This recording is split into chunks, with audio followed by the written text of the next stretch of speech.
So if I'm watching something on the regular input, which is SmartCast, like go to YouTube and stuff, if I turn on my Xbox, I have to go to HDMI 1, and it never wants to bring up the video. I either have to turn the TV off, reboot the TV, or something. So I turned it off and turned it back on. It still didn't show the display for the Xbox. So let's try and go to HDMI 1 again and see if it does it. You see what I mean? Like, I literally have to reboot the TV just to get it to display it, which is ridiculous. They really need to fix that with their software update. That's insane.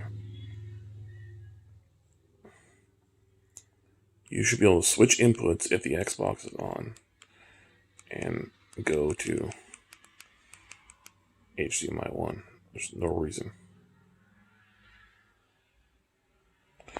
If I turn off the Xbox, which I can do,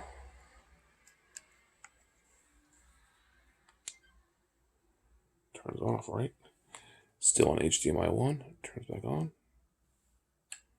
It doesn't do it usually.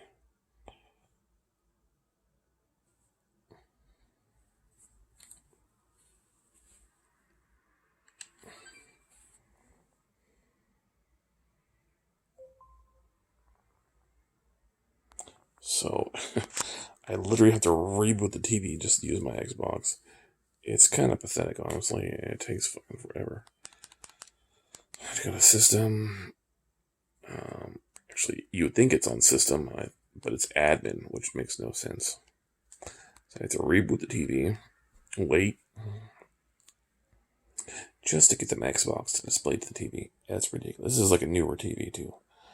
I've had no problems with any other TV. I even had a VIZIO TV in here before. No problem. These smart TVs, man, they're something else.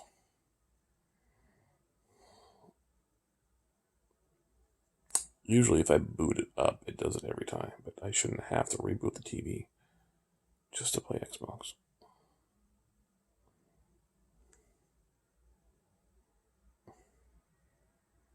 Oh, shocker. There we go. And that's what I have to do just to watch Xbox or YouTube.